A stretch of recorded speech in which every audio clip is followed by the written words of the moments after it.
Hi guys, welcome to Nine Links. This is your host Alex. Just want to say one thing real quick. Happy Chinese New Year to every Asian viewer out there. Year of Dragon, which I have quite a few relatives is zodiac is dragon. But anyway, wish everybody best of best and prosperous New Year. Okay. With that taken out of the way, let's talk about fungus gnats today. Sorry to ruin the mood, but the reason I want to talk about it is that on my jasmine, if you look, I have probably to pay really close attention to see there are quite a few fungus gnats in there moving around. Let me see if I can move in. Focus. I don't know if you guys, because some of you might be able to see it, some of you might not. Actually, there are quite a few fungus gnats down here. See them flying around. But here, let me just show you this. Right here, I put sticky trap inside my greenhouse here and there. Caught quite a few fungus gnats up there, and there are quite a few other traps I set on the side.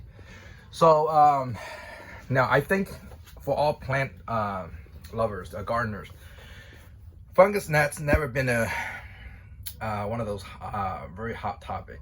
It's an annoying topic. Fungus gnat, they're annoying. Does fungus gnat cause harm to human? No, but it flies around your face. It gets annoying, especially when I have all these plants inside my house. I put as many traps as the yellow sticky traps on there as possible to keep them under control, but they still come out quite a large amount. And wife and kids are starting to get really annoyed by these little pesky flies flying around. So that's why another reason I make the greenhouse. So now inside the greenhouse, fungus now of course is warm, so they come out, and even more being hatches and coming out. So a couple things to keep in mind. Fungus gnat does not really, from my experience, okay, I'm pretty sure some of the people out there disagree with me, think that fungus gnat cause a lot of damage to the plants and stuff. Now, I think fungus gnats are just annoying. That's it. That's all they do. Will they cause harm to the plants? Look, there are those people out there. I did a lot of research to kill them. You can use mosquito dunk thing, mosquito, soak in the water, and then water with that stuff, or using pesticide, whatever, neem oils and everything. So at the end of the day, I think the more stuff you use, actually you're gonna harm the plants more than just leave it alone. Most of these plants, when the weather hits, I'm gonna move them outside, so they're not gonna stay indoor.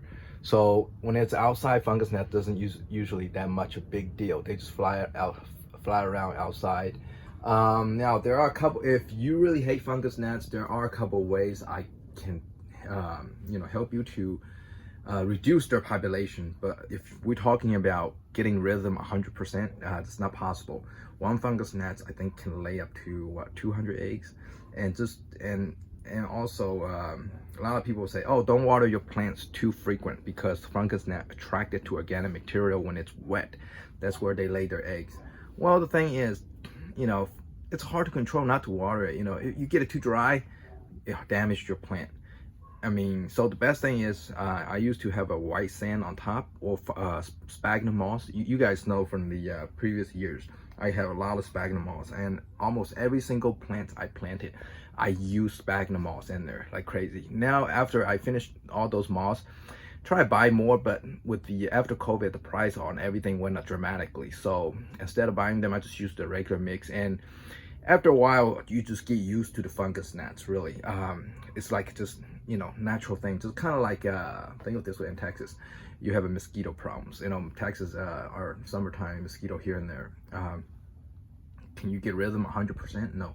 Can you reduce it and keep it under control? Yes. So the best thing is, if you want to keep it under control, use sphagnum moss on top, because that sphagnum moss on top dries out really quick.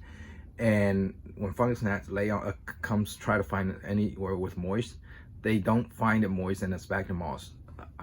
So they'll try to go elsewhere, right? Try to prevent it from laying eggs. And also another method is using sand. Sand on top. Now, couple things to keep in mind. Sand on top is great. Don't use too fine sand. If you use fine sand and you have plastic container like this, you'll most likely suffocate your plants. And just use one of the coarse sand, and also sand adds weight to the pots. Just keep that in mind.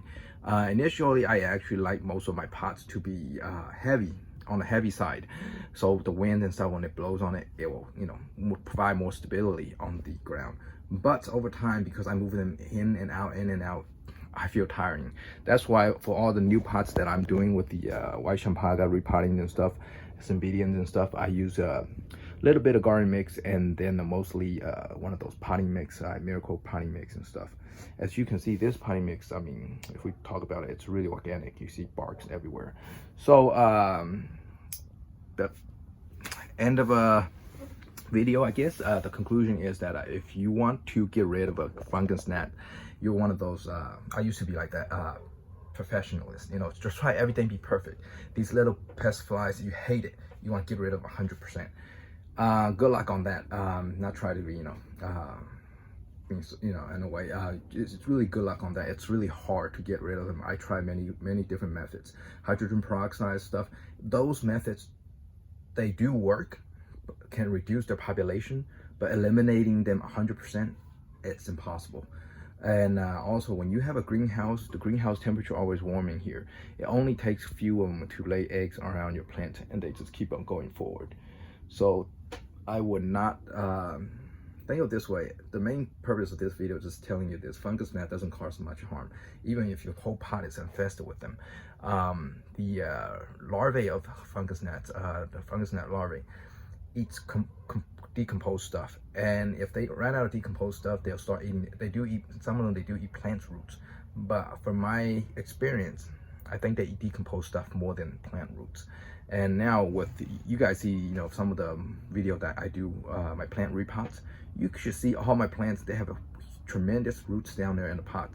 To be honest, if they want to chew a couple of roots down there, you know, fine by me. But if you want to use chemicals and all this stuff to control it, sometimes it does more harm than good, and it might kill the entire plant or stunt its growth. So the trade-off, I think, is not worth it. So anyway, so if you have a fungus gnat problem, if you have a plant indoor, cover it with sand, put some sticky trap around it, you know, reduce the population, it'll find not as annoying. If you have an outdoor, yeah, I guess you don't need to worry about it. And if you have it in a greenhouse, put some sticky trap around and just trap them, and that's about it. Anyway, I'll see you guys next time. Hope this video is very informative, and as also me personally think, just leave them alone. Anyway, all right, take care.